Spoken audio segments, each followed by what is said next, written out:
গল্পের নাম আশাহায় দুরাশা। রম্য গল্পটি পাঠ করছি আমি মাহমুদ মাইনুদ্দিন। এই গল্পটি নেওয়া হয়েছে আমারই রচিত ফেসে গেলেন গেদু চাচা নামক গ্রন্থ থেকে। হাসির গল্প, রম্য গল্প আশাহায় দুরাশা।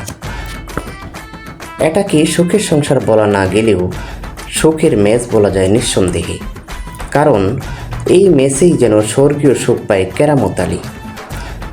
পাবে না কেন? দক্ষিণমুখী জানালার পাশে দাঁড়ালেই যে স্বর্গীয় অপ্সরী দেখা পায় কেরামত। সবার অলক্ষ্যে কেরামত এই জানালাটা দিয়ে চোখের ভাষায় কথা বলে পাশে 5তলা বিল্ডিংয়ের ছাদে দাঁড়ানো নসিমন বেগমের সাথে।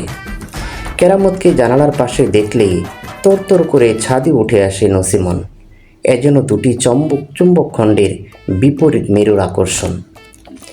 চোখের ভাষায় কথা বলে আর কখনো দাঁতে দাঁত কাটে, কখনো দাঁতে ঠোঁট কাটে, কখনো মুচকি হাসে, কখনো খ্যাক খ্যাক করে হেসে ওঠে কেরামত।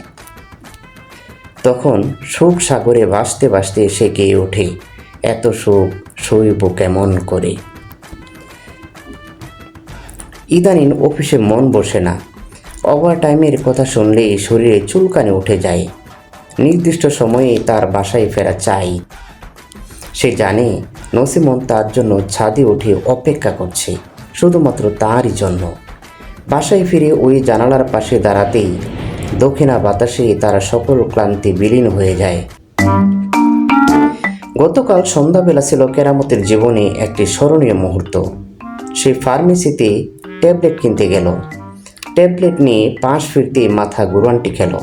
পাশেই যে নসিমন বেগম দাঁড়ানো। নসিমনের গোলাপ রাঙা মুখের দিকে তাকিয়ে লজ্জায় তার মুখ পকেটে গুজে ফেলার অবস্থা। এক ফাঁকে আর চোখে তাকালো নসিমন। ঠিক তখনই লজ্জার ভারে চোখ দুটো বন্ধ হয়ে এলো কেরামতের। চলে যেতে যেতে আবার পিছন ফিরে মুচকে হাসলো নসিমন। হায় রে, হাতির কাছে পেয়েও হাত ছাড়া হয়ে গেল পাখিটি। দাঁত কিরমিরি করলো কেরামত। রাত্রিবেলা হঠাৎ বাড়ির মালিকের আগমনে সবাই তাজ্জব। বাড়ির মালিক বললেন, এই যে বাবারা, ভালোই হলো তোমরা সবাই রুমে আছো। দেশের যে অবস্থা তাতে ব্যাচেলর বাসা মানে বাড়িওয়ালার ফাঁসির আদেশ হয় আর কি। বেরসিক মালিক আগামীকালই বাসা ছাড়ার নির্দেশ দিয়ে গেলেন। নির্দেশ শুনে সবার গলা শুকিয়ে গেল, আর কেরামতের গলা শুদ্ধ অন্তর শুকিয়ে কাঠ হয়ে এলো। তার অফিস, খাওয়া দাওয়া সব বন্ধ হয়ে গেল। কেরামত বাড়িওয়ালার কাছে গিয়ে অনুরোধ করলো, চাচা আমাদের আর একটা মাস থাকার সুযোগ দিন। জানেনই তো আমরা কতটা অসহায় নিরীহ প্রাণী, কিন্তু বাড়িওয়ালা নাছুরবান্দা। সবাই ব্যাগ গোটাচ্ছে, কিন্তু কেরামত শটান শুয়ে আছে। সে কিছুতেই রুম ছাড়বে না, প্রয়োজন হলে আমরণ অনশন করবে। তাকে সবাই বোঝালো, এটা তো আমাদের বাপদাদার বাসা না, বাড়িওয়ালা নির্দেশ, আজই বাড়ি ছাড়তে হবে। সুতরাং চল অন্য কোথাও গিয়ে একটা ব্যবস্থা করি। বিদায় বেলা কেরামত সবাইকে জাপটে ধরে হাউমাউ করে কাঁদলেন, আর ক্ষণে ক্ষণে জানালার পাশে ঘুরঘুর করছে। অশ্রুশক্তি বিদায় হলো কেরামতের।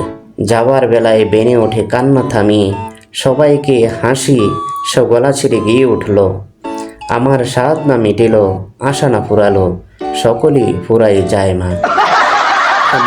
শ্রোতা মণ্ডলী, আপনারা যারা আমার চ্যানেলটি শুনছেন, যারা আমার চ্যানেলে নতুন, দয়া করে আমার এই চ্যানেলটিকে একটি সাবস্ক্রাইব দিবেন।